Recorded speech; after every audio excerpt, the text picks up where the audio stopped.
Here we got it. An Austin 7 Chummy.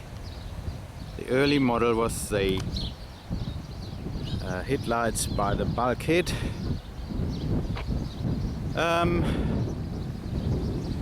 It's New Zealand, North Island, Auckland. And this car is out of deceased estate. The elderly gentleman had it for years and years and years and years. He's lovingly restored it, and then he fell ill in about 2008. That's when the car was last MOT'd. It was then registered until March 2009, and from then on sat in the shed. Was occasionally started because the man was a member of the Austin Club, and the Austin Club members came around every now and then. It certainly started no problem for us when after it arrived here on the car transporter. It's in very nice condition. It's got, yeah, but you can tell by the tires that the car has hardly been used since it was done. The hood is beautiful, side curtains and all that. Yeah, it's got these, what do you call them, things on the running boards here, step plates I guess you'd say. I haven't seen those on many of these Chummies. Right, okay, let's have a look under the bonnet before we take the hood down. Right, well, as I said, the engine's been supposedly completely reconditioned, and there's no reason why I would doubt that, looking at the rest of the car.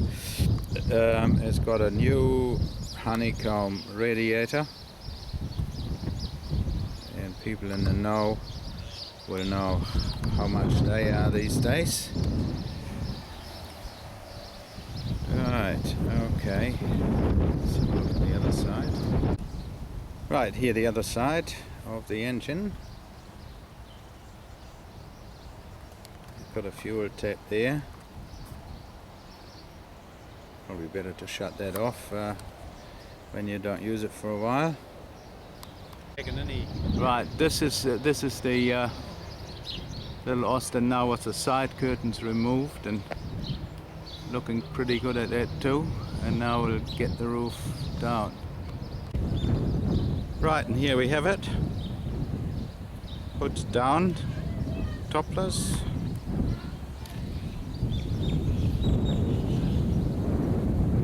Very sexy looking machine. And I didn't put that on probably all that properly. The nice bag that holds the hood. Right, and the inside also looking very good.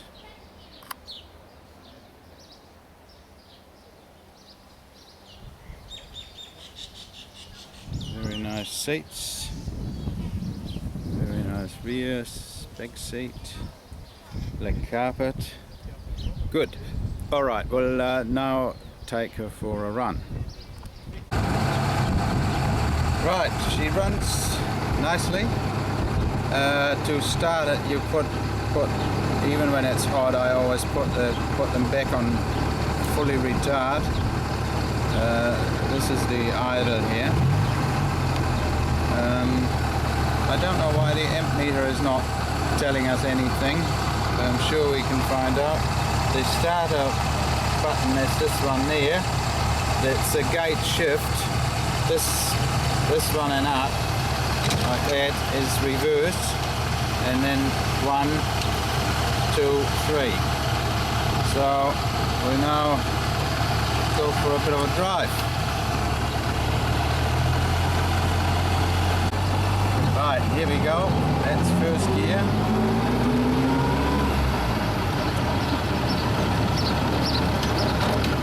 second.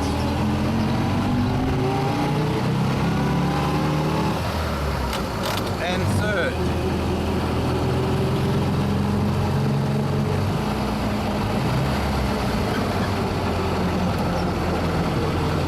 Right, and round the corner.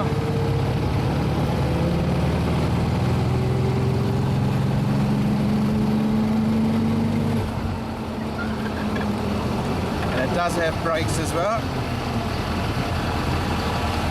Not that they stop on a dime, but I guess you take that into consideration when you drive a car like that.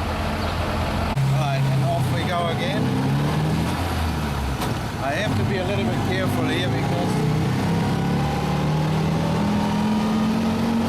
there are some traffic cops around, and I'm sure they wouldn't like to see me doing this.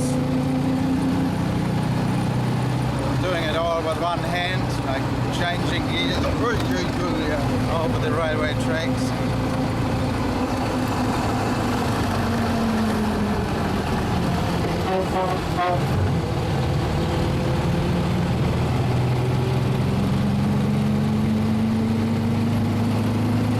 Right, now coming back into the industrial area where this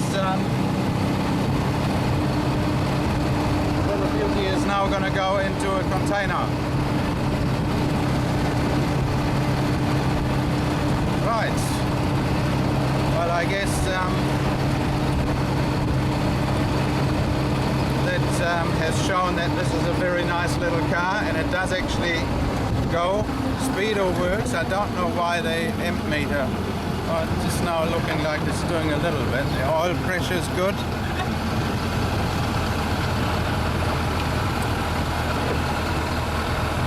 Once more. Okay, here we go. Right. And that's enough.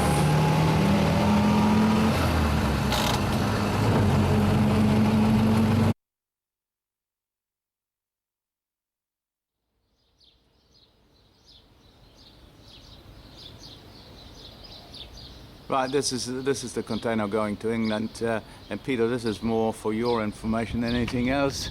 God, it's so glary outside here, I can't even see what I'm photographing. Well, anyway, just for your information, you've got all this stuff coming here, and I have to take it off the pallet, and this is all Austin 7 stuff. There's blocks and heads and God knows what, front ends, and anyway, I'll let you sort that out, and maybe you can sell one or the other thing. There's actually, I was told that there is one or two gearboxes in there that supposedly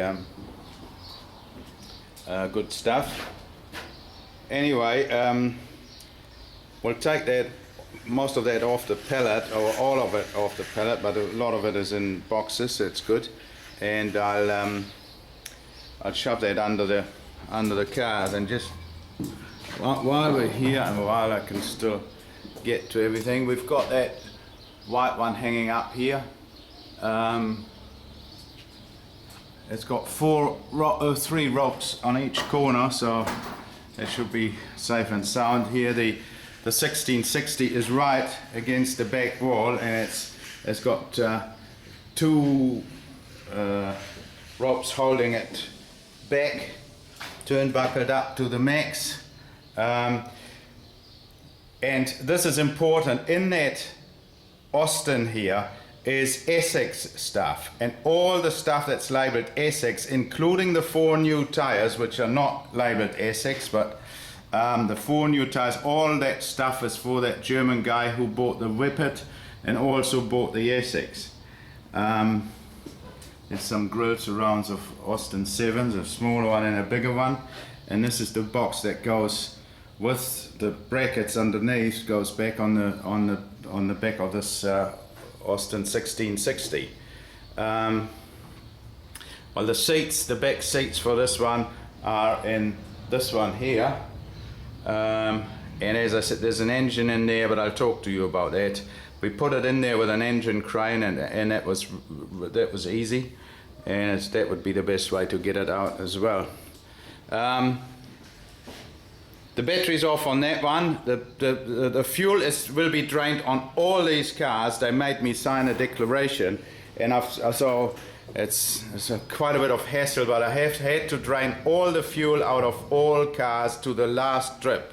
All the batteries are disconnected. All these cars have antifreeze in them to a level that should be very sufficient for what we're anticipating. So yes, but as I said, it's important. There's the cylinder heads in this car, and they are SX2, and all the rest in the back is labeled SX, and of course the SX engine, and the tires, and it all goes to Mr. Loth, or L-O-T-H, but it's you know, you pronounce it Loth. Right here, the seats for the other one, and now this will all go underneath and in front of the 1660, and the next chapter is to follow when I have got the next cars in. Yeah, Peter, just one more remark on this one here. It has got the SX engine in the passenger compartment in the back. We got it in through, let me think, which door was it? I think through the, I can't remember quite now which way around the car was, but through the back door obviously, and on one of the back doors, the holding strap that keeps the door away from the mudguard, we had to undo that in order to open the door properly.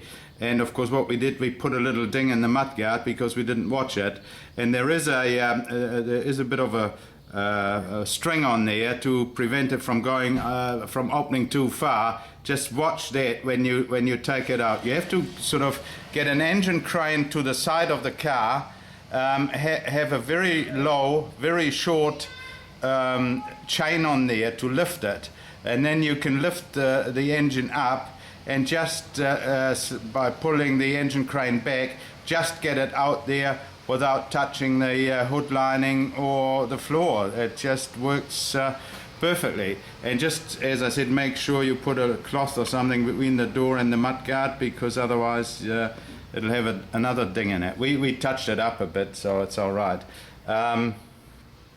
Right, that's that. Now, I haven't quite fastened these cars, but this is how it's going to work. And it's just worked out that I didn't have to take the windscreen off that one, so that'll be in the position here, so it'll be nice and safe. But in order to get it in, and you'll have to do the reverse when you get it out, we had to hoist this one up right to the ceiling till it was touching the ceiling, and then the windscreen post just sort of scrapes past the inside of that. So that's so you'd have to put the blocks and tackles back on, which you have to do anyway, hoist it up right to the ceiling, and yeah, push the lower one out. Right, okay, I hope this is all clear. And I'll take another view when everything is secured. Right, we're finished. This is the red one. It's hanging here 1, 2, 3. 1, 2, 3, 3 on each side. The one on the bottom has got 6 sort of locating it, and they're going around the rear axle, and it's not moving a millimeter, nor is this one here, because it's got exactly the same. They're going around the rear axle, front and back, and these are all the parts. Same here. I mean, they're as tight as guitar strings.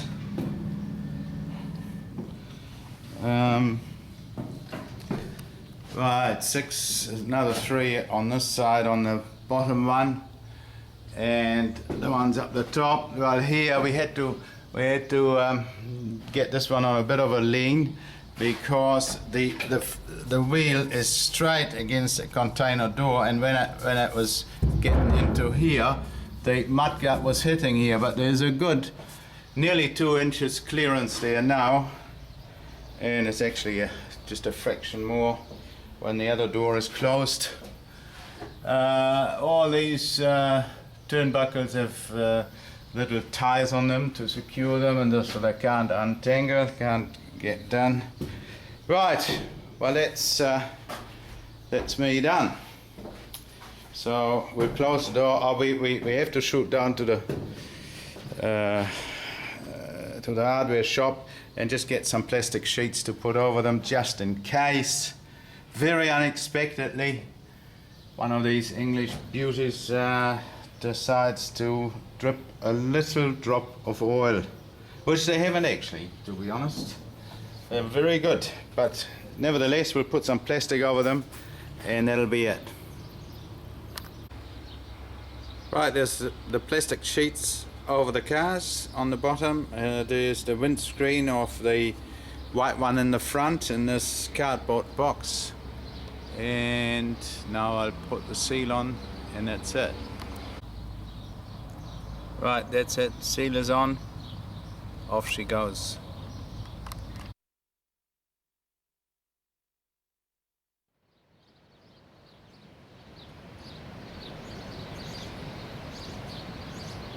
Ja, heute schreiben wir den 28. Dezember 2012. Und hier dieser Mann sucht auch hier sein Glück und versucht hier